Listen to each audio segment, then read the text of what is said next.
सब क्या है? हेलो, तो कैसे आप सभी लोग, आपका बहुत बहुत अभिनंदन है हमारे YouTube चैनल पर। तो आज हम करेंगे चैप्टर 4 का एग्जांपल नंबर 3। ठीक है, पढ़ते हैं फटाफट। Find the roots of the equation इतना। इस इक्वेशन के आपको रूट्स फाइंड आउट करने हैं। रूट्स का मतलब कुछ नहीं है भैया, देखो रूट्स का मतलब खाली वैल्यूज के एक्स की वैल्यू निकाल लो, ठीक है, एक्स की वैल्यू निकाल लो या रूट्स बोलो, बात बराबर है कोई दिक्कत नहीं।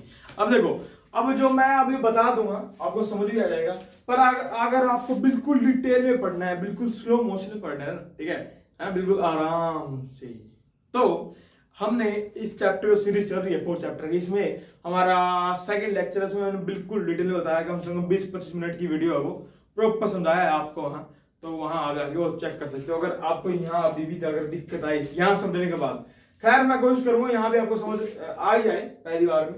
अगर फिर भी थोड़ी बहुत दिक्कत है तो आप वहां चेक कर सकते हो, ठीक है, क्योंकि देखो वहां मैंने बिल्कुल डिटेल में पढ़ाया भाई, वहां कम से कम 20-25 मिनट लगाया, तो यहाँ भी उतने लगाऊंगा तो वर्थ इट नहीं है ना, ठीक है, समझ सकते हो आप, समझ के खैर, पर यहाँ भी समझ जाओगे, मेरे अपनी पूरी कोशिश करूंगा, ठीक है। खैर करते हैं ना, लिखते हैं पहले तो इसके रूट्स फाइंड आउट करने। रूट्स का मतलब क्या है, इसकी वेरिएबल, मतलब जो 3 है ना, सॉरी क्या बोल रहा हूँ, जो x है ना वेरिएबल, इसकी वैल्यूज फाइंड आउट करनी है, ठीक है। देखो सबसे पहले हम क्या करेंगे, सबसे पहले कुछ नहीं करना है, अपने को ना ये जो बीच वाली टर्म है, बीच वाली टर्म ये 5x है ना, इसको तोड़ना है, इसको तोड़ना है किन्हीं दो नंबरों में, मिडिल वाली टर्म को तोड़ना है किन्हीं 2 नंबरों में। मिडिल वाली टर्म कौन सी है, 5 है, ठीक है, 5x मतलब, तो 5x को कैसे लिखते हैं हम, 2x + 3 है ना, 2x + 3 = 5x होता है। मिल गए नंबर भैया, कर दो, नहीं ऐसा बिल्कुल नहीं करना है।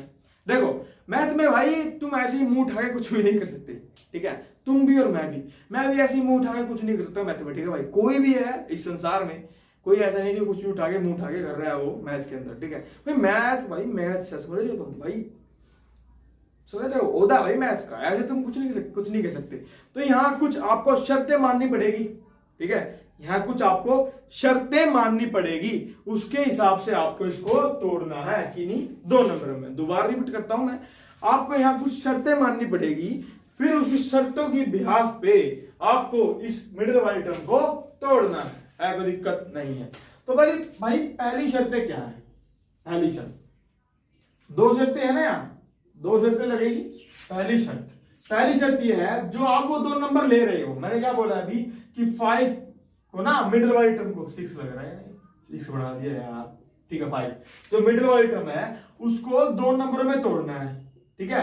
पर ये जो 2 नंबर है ना, इनमें शर्तें लगेगी तब बता पाओगे आप 2 नंबर, तो शर्तें बता रहा हूं मैं अभी, ठीक है, इन 2 नंबरों के फाइंड आउट करने के लिए, ठीक है, इन 2 नंबरों को फाइंड आउट करने के लिए शर्तें बता रहा हूं। तो पहली शर्त क्या है कि जो 2 नंबर आप निकालोगे, ये जो 2 नंबर आप निकालोगे, इनको मल्टीप्लाई करके, 2 नंबर निकालोगे उनको मल्टीप्लाई करके किसके बराबर आना चाहिए, देखो जो हमारा ये कांस्टेंट है, ये कांस्टेंट ही तो है 3, हाँ, और जो x² का कोफिशिएंट,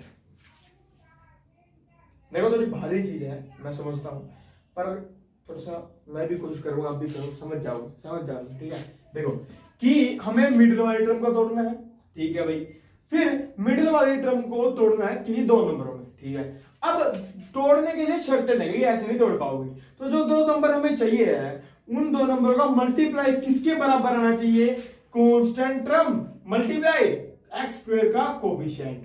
कांस्टेंट टर्म 3 है, x² का कोफिशिएंट कौन है, 2, तो 2 × 3 बोलो, 2 × 3 6, ठीक है।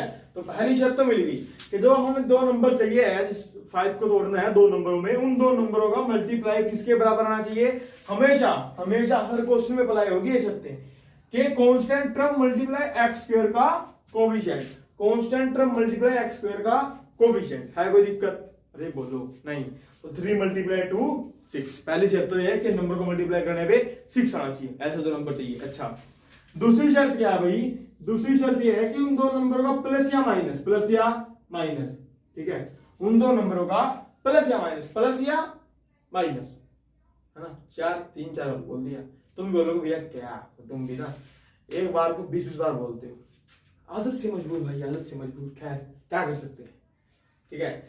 तो पहला तो क्या था, मल्टीप्लाई करने पे 6 आए। दूसरा क्या है, दूसरी शर्त हमारी कि भी प्लस माइनस करने पे किसके बराबर आना चाहिए, यही मिडिल वाली टर्म के बराबर, मिडिल वाली टर्म के बराबर। तो मिडिल वाली टर्म कौन सी हमारी, -5, क्या है, -5, मतलब कि x के कोफिशिएंट के बराबर, x के कोफिशिएंट के बराबर। वे कोफिशिएंट बतेरा कर रहे हो आप हर बार। तो कोफिशिएंट होता क्या है, कोफिशिएंट कुछ नहीं है भाई, कोफिशिएंट क्या है, जो वेरिएबल के साथ आगे मल्टीप्लाई हो रहा है। तो यहाँ x साथ कौन मल्टीप्लाई हो रहा है, -5, तो यहाँ -5, ठीक है। मल्टीप्लाई करने पे 2 शर्तें लगी हैं, इनके बिहाफ पे आपको, इनके बेस पे आपको 2 नंबर निकालने हैं। उन 2 नंबर का मल्टीप्लाई करने पे 6 आना चाहिए, और उन 2 नंबरों का प्लस या माइनस करने पर -5 आना चाहिए। ऐसे 2 नंबर आपको फाइंड आउट करने हैं, ठीक है, वही नंबर लेने हैं, समझिए ना। ऐसे नंबर तो हम 2 तो कुछ भी ले सकते हैं, पर वही 2 नंबर लेने हैं जिनको मल्टीप्लाई करने पे 6 है और प्लस माइनस करने पर -5 आए। तो सोचो भाई, सोचो, देखो बिल्कुल सिंपल। अगर आप सोच रहे हो तो अच्छी बात है, सोचो। मैं आपको बिल्कुल 1 सेकंड का वक्त देता हूं, सोचो। सोच लिया, ठीक है। देखो अगर मैं 2 और 3 को मल्टीप्लाई करूं तो 6 आएगा, बोलो आएगा, तो ये तो मिल गया। और इन्हीं 2 नंबर का यूज करके -5 आना चाहिए। तो 2 और 3 को हमें -5 बनाना है, तो कैसे बनाऊंगा मैं, बोलो कैसे बनाऊंगा भाई। प्लस करना है तो दिख रहा है 2 + 3 5 ही होगा, पर 5 चाहिए अपने, क्या चाहिए, -5। और तुम्हें पता है अगर आंसर में नेगेटिव है तो इसका मतलब जो बड़ी वैल्यू है उसके आगे माइनस हुआ होगा, समझ रहे हो ना। जैसे मैं बोलूं +6 -7, तो ये क्या होगा, -1। क्यों आया -1, क्योंकि 7 बड़ा है, उसके आगे माइनस है, तो आंसर में माइनस आएगा। तो ऐसे ही अगर आंसर में माइनस है, तो बड़ी वैल्यू के आगे जो साइन होता है वही लगता है। बड़ी वैल्यू के आगे माइनस है तो माइनस लग गया। अब यहाँ माइनस है तो बड़ी कौन सी इनमें से, 3, तो 3 के आगे हमेशा माइनस होगा। ये बात जरूर याद रखना, ठीक है। पर ये 2 - 3 तो -1 हो जाएगा, तो हमें तो प्लस करना है, तो यहां भी लगा दो माइनस। और क्या, 2 के आगे देखो माइनस प्लस, 2 + 3 5, और 3 के आगे माइनस है तो -5। तो हमें नंबर 2 और 3 नहीं मिलेगा, हमें नंबर कौन से मिलेगा, -2 और -3। तो यहां लिखना है -2 और -3। देखो -2 -3 को मल्टीप्लाई करेंगे तो +6 ही आएगा। ये +6 तो है, देखो यहाँ प्लस ही था भाई। यहाँ हमने अगर प्लस लिखा है तो मतलब ये है कि प्लस नहीं है। अगर माइनस होता तब लिखते हैं, प्लस तो पता होता है, दुनिया जानती है कि वहां प्लस है तो वो लिखती नहीं, ठीक है। हाँ देखो 2 × 3 6 माइनस प्लस, तो प्लस का 6 है, आगे समझ आ गया। और -2 और -3 क्या हो जाएगा, माइनस का 5, ठीक है। तो नंबर अपने को मिल चुके हैं -2 और -3। तो पुट करते हैं और क्वेश्चन को फटाफट से खत्म करते हैं। खैर मैं इंक डाल लेता हूं, 1 मिनट रुको भाई। देखो अब फटाफट से लिखते हैं यहाँ कि भाई अपने को नंबर मिल चुके हैं। तो मैं जो -5x लिखा हुआ है, जो ये -5x लिखा हुआ है, इसको लिख सकता हूं माइनस का 2x और माइनस का 3x। देखो यही तो बनेगा यार, -2x -3x माइनस का 5x, यही बनेगा ना, ठीक है। और ये +3 एज इट इज, मैंने कुछ नहीं किया, मैंने -5x को ये लिखा है, तो लिख ही सकते हैं। देखने तो निकालना नहीं, -2x -3x -5x वही बनेगा। तो इन दोनों की जगह यही तो लिखा है, बात तो बराबर ही है, और तो सेम ही है, इक्वल्स टू 0, ठीक है भाई। अब क्या करना है, जोड़ी बनानी है, जोड़ी बना के हमें कॉमन लेना है, बस काम खत्म। जोड़ी बनाओ, देखो इनकी जोड़ी बन जाएगी और इनकी जोड़ी बन जाएगी, ठीक है। जोड़ी बन गई थी तो इनमें से कॉमन ले लो। इसको रब कर देता हूं ना मैं, तो थोड़ा अलग लगेगा इससे, इसको रब भी कर देते हैं, ठीक है। इनको कॉमन लेते हैं और इनको कॉमन लेते हैं, मतलब जोड़ी बना ली, इनकी जोड़ी बना ली, इनकी जोड़ी बना ली। अब इनको क्या करेंगे, कॉमन ले लेंगे, ले लेंगे कॉमन ले लेंगे। देखो अब इनमें से कॉमन क्या आ रहा है, देखो यहाँ भी 2 है, यहाँ भी 2 है, तो 2 भी ले सकते हो कॉमन में, ठीक है। अच्छा यहाँ x² है, यहाँ x है, यहाँ 2x है, यहाँ 1x है, तो 1x तो उधार ले सकता हूं ना मैं। देखो यहाँ 2x है, यहाँ 1x है, तो 1x तो उधार ले ही सकता हूं। तो देखो भाई कॉमन लेते हैं, 2 भी कॉमन आ जाएगा क्योंकि दोनों के पास 2 है। कॉमन का मतलब क्या है, दोनों के पास जो है वो ले लो बाहर, और क्या। अब यहाँ x² है, यहाँ x है, तो मैं 1x कॉमन ले लूंगा, ठीक है।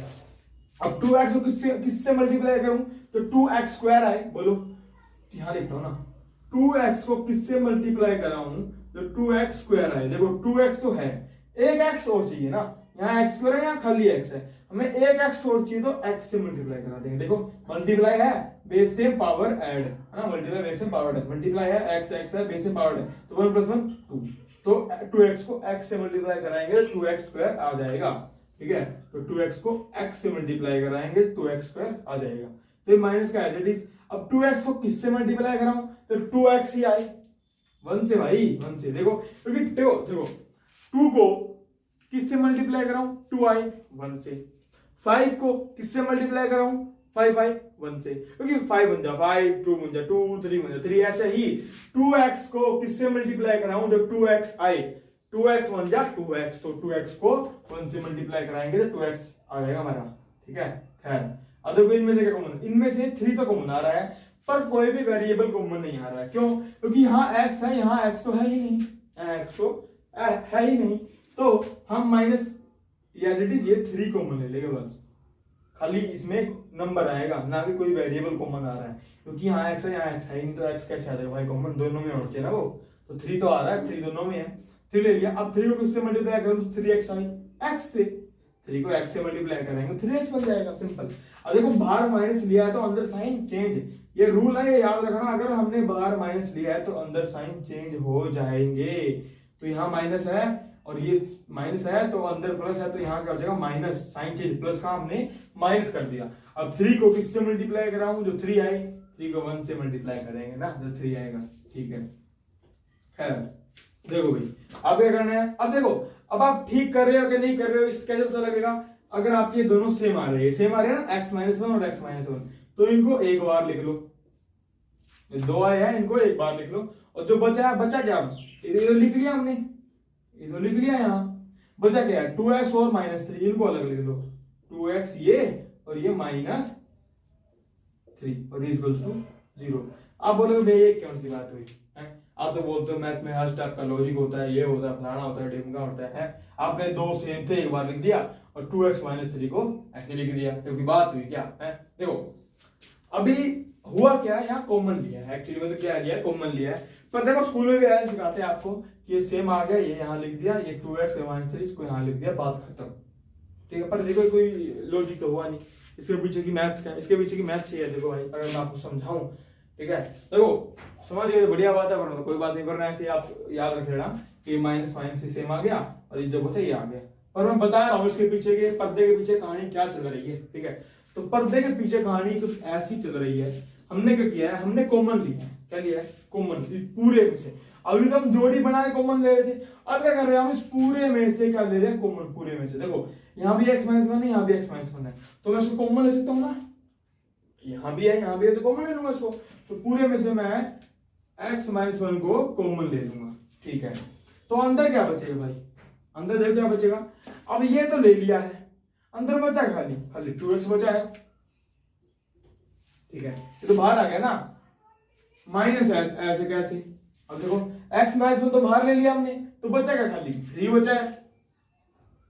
अब ये बड़ा ब्रैकेट छोटा कर दो तो वही तो बनेगा x - 1 और इसको 2x - 3 लो, ये हमने क्या किया, इसमें से कॉमन लिया, ये कुछ जादू वाली बात नहीं करी है। पर ये तरीका है कि बच्चों को पता क्या, हर स्टेप समझोगे तो इसमें बड़ा लेंथी क्वेश्चन बन जाता है, तो बच्चों को ऐसा बोल देते हैं कि ये x - 1 ऐसे आ गया और ये 2x - 3 ऐसे आ गया। ठीक है, एक्चुअली में क्या होता है, वहां पीछे पर्दे के पीछे क्या कहानी चल रही है, पर्दे के पीछे कहानी चल रही है कि वहां कॉमन लिया जा रहा है। ठीक है, तो अब देखो अब क्या करेंगे हम, अब आपको स्कूल में सिखाते हैं कि x - 1 आ गया है, इसको भी 0 कर देंगे और इस 2x - 3 को भी 0 कर देंगे। भैया ये कैसे कर दिया, इसके पीछे का रीजन दो। हाँ भाई हम रीजन देंगे ना, चिंता कर लीजिए आप। ठीक है, देखो ये x - 1 है, ये 2x - 3 को, दोनों को 0 के इक्वल क्यों पुट कर दिया, इसका भी रीजन हमें देते हैं। देखो कि यहाँ क्या हो रहा है, यहाँ ये नंबर इस नंबर से मल्टीप्लाई हो रहा है, ये पॉलिनोमियल इस पॉलिनोमियल से मल्टीप्लाई हो रहा है और आंसर क्या आ रहा है 0। ठीक है, अगर कोई दो आपस में मल्टीप्लाई हो गए 0 आंसर दे रहे हैं तो इसका मतलब क्या है, इसका मतलब है, देखो अगर ऐसा समझाऊं कि 1 × 0 0, 2 × 0 0, 0 × 3 0, 0 × 4 0, 0 × 0 0। ठीक है, समझ रहे हो। अब ये क्यों लिखा है, अभी बताता हूँ क्यों लिखा है। देखो आंसर 0 आना चाहिए, है ना। आंसर 0 कब आएगा, या तो जिन दो नंबरों का मल्टीप्लाई हो रहा है उनमें से किसी कोई एक 0 हो, देखो इसमें 1 0 1 0 1 0 1 0, या फिर दोनों ही नंबर मल्टीप्लाई में क्या हो रहे हो, 0 हो रहे हो, मतलब ये दोनों ही नंबर 0 हो, 0 मल्टीप्लाई 0 होगा। तो आंसर 0 कब आता है, या तो 1 0 हो नंबर, या दोनों नंबर ही 0 हो। तो हमें तो पता नहीं है ना, देखो यहाँ भी तो ये हो रहा है कि ये दोनों नंबर आपस में मल्टीप्लाई कर 0 दे रहे हैं, पर हमें पता नहीं है ये 0 है कि ये 0 है ना। आंसर 0 आएगा, या ये 0 होगा या ये 0 होगा, या फिर दोनों भी 0 हो सकते हैं, है ना। तो हमें पता नहीं है कि दोनों 0 है कि एक 0 है, तो हम लेट कर लेते हैं कि दोनों 0 हो गए, उसके हिसाब से हम आगे सोल्व करते हैं। तो हमने लेट कर लिया कि ये भी 0 है इक्वल टू 0 और ये भी इक्वल टू 0 होगा, तभी तो मल्टीप्लाई होकर 0 आ रहा है। खैर हम वहां क्या करते हैं, आपके बात समझ आई होगी ना, नहीं आए तो कोई बात नहीं, ज्यादा टेंशन लेने वाली जरूरत नहीं है। अगर आप ये आए तो इसको भी 0 कर दो, इसको भी 0 कर दो, खत्म, ठीक है। पर ये आ गई होगी ना यार, आ गई होगी। तो यहां से x की वैल्यू क्या आ रही है, ये -1 वहां जाके प्लस का 1, और ये 2x, ये -3 वहां जाके प्लस का 3, और ये मल्टीप्लाई हो रहा है 2 वहां जाके डिवाइड। लो भाई, एक तो x की वैल्यू आ गई, फीकी सी पड़ गई है, तो इसको थोड़ा डार्क लिखते हैं। एक x की वैल्यू आ गई है 1 और एक x की वैल्यू आ गई है 3/2, ठीक है, समझ रहे हो। थोड़ा मैं देखो समझ सकता हूँ, थोड़ी भारी चीज है भाई, एक बार में समझने वाली चीज है ही नहीं है, ठीक है। खैर वो बात अलग है, ये आपको 7th में सिखाई जाती है, 7th 8th में समझते हैं आप ये। खैर आपने भी अगर नहीं पढ़ाया तो कोई बात नहीं भाई, कोई बड़ी बात नहीं है। मैंने भी 10th में आके सीखा था, ठीक है, मैंने भी 10th में आके सीखा था ये भी कैसे निकालते फैक्टर, मैं भी तुम जैसे ही था। तो एक बार हम फटाफट से रिवाइज करा देते हैं कि कुछ नहीं करना है, फैक्टर्स के रूट्स निकालने हैं, रूट्स का मतलब वैल्यू निकालनी है। अच्छा, दो वैल्यू निकलेंगी इसकी, दो ही निकली है ना, क्यों, क्योंकि इसकी हाईएस्ट पावर क्या थी 2, हाईएस्ट पावर क्या, देखो यहाँ x की पावर 1 है, यहाँ 2 है, तो हाईएस्ट पावर क्या है 2x की, तो इसके 2 ही वेरिएबल निकलेगा। अगर यहाँ 3 होता तो इसके 3 ही आंसर निकलते, 3 ही रूट्स निकलते, ठीक है। 2 है तो 2 निकले, सिंपल सी बात है।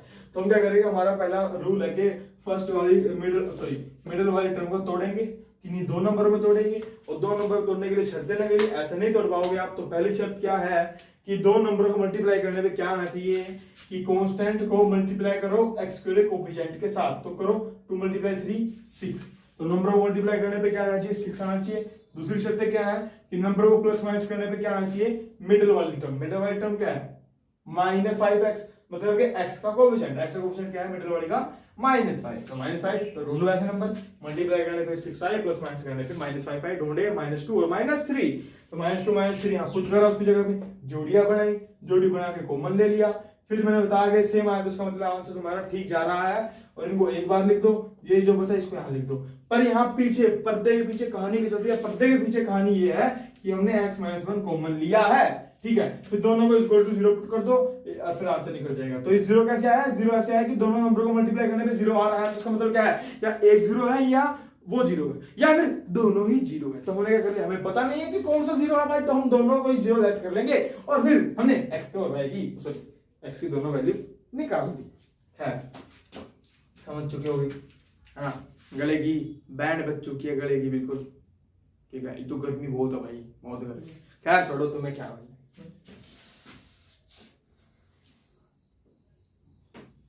खैर छोड़ो, ठीक है। तो छाप लो या स्क्रीनशॉट ले लो, ठीक है। तो हम आशा करते हैं आपको समझ आया होगा, तो समझ आया तो बहुत अच्छी बात है। तो मिलते हैं नेक्स्ट लेक्चर में, टाटा बाय बाय। और सब क्या है, अरे बोलो।